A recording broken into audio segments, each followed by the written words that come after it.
My child, come closer and listen carefully. You learn to shrink. You learn to lower your voice. You learn to apologize quickly. You learn to second-guess your needs. You learn to make yourself smaller so that others could feel comfortable. You learned to stay quiet when you wanted to speak. You learned to agree. When you wanted to disagree, you learned to laugh off what actually hurt you, because somewhere along the way, you began to believe that taking up space was dangerous.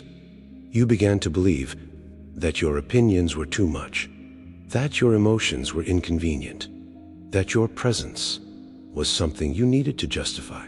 So you adjusted, you filtered your personality, you softened your boundaries, you dismissed your intuition, you became agreeable. Even when agreement cost you peace, you became accommodating. Even when accommodation cost you rest, you became available. Even when availability cost you stability. And slowly, your self-worth decreased, because self-worth cannot grow in an environment where you are constantly minimizing yourself. You started measuring your value by how useful you were, how helpful, how agreeable, how productive. And when you couldn't be useful, you felt worthless. When you couldn't help, you felt unnecessary. When you weren't needed, you felt replaceable. But listen carefully. You are not valuable because you are useful. You are valuable because you are mine. Psalm 139:14 says, I praise you because I am fearfully and wonderfully made. This verse is teaching you something about identity. Your worth is not assigned by someone's approval. The meaning of this verse is that you were designed with intention, not accident.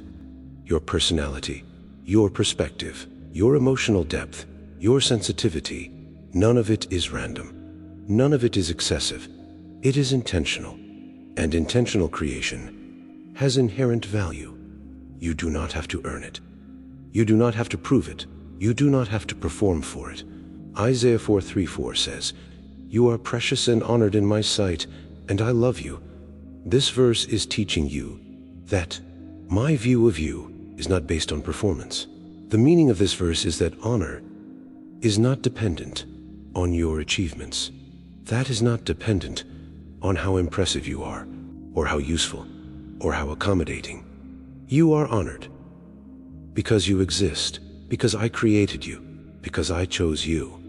And love that is based on creation does not disappear when you disappoint. Ephesians 2:10 says, For we are God's workmanship, created in Christ Jesus to do good works.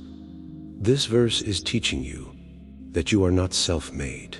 The meaning of this verse is that you are crafted, formed, shaped with intention. Workmanship is not rushed. Workmanship is not careless. Workmanship is detailed.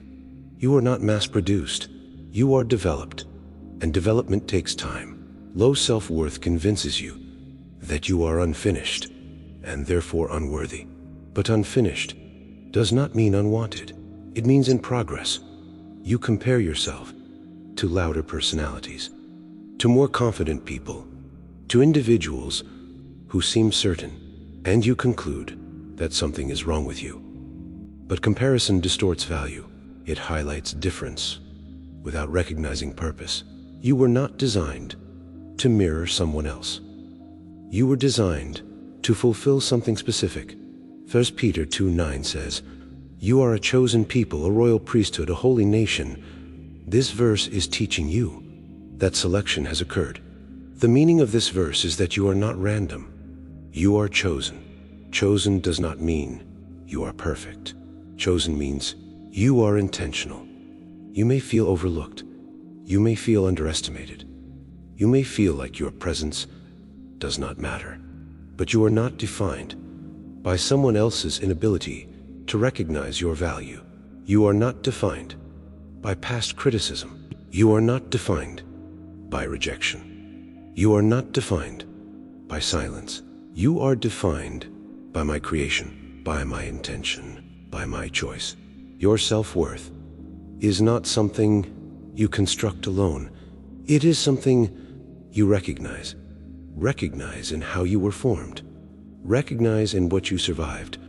recognize in what you are becoming. You learned to shrink, to maintain connection. You learned to disappear, to avoid conflict.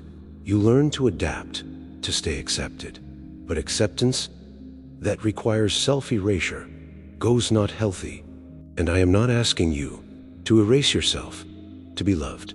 I am asking you to understand that you are already loved before you perform, before you impress, before you succeed. Self-worth grows when you allow yourself to exist without constant justification, when you speak without apologizing first, when you rest without guilt, when you express needs without minimizing them. You are allowed to take up space. You are allowed to have preferences. You are allowed to say no. You are allowed to change your mind. You are allowed to grow without asking permission. Your voice matters. Your presence matters. Your perspective matters. Even when others disagree, even when others misunderstand, even when others overlook, you learn to shrink. But I am teaching you to stand, not aggressively, not defensively, but confidently. Confidence that does not come from comparison, but from identity. Identity that does not change when approval fluctuates. Identity that does not weaken when criticism appears. Identity that is rooted in who created you. You are not too quiet. You are not too sensitive. You are not too emotional. You are human, and humanity was not a mistake.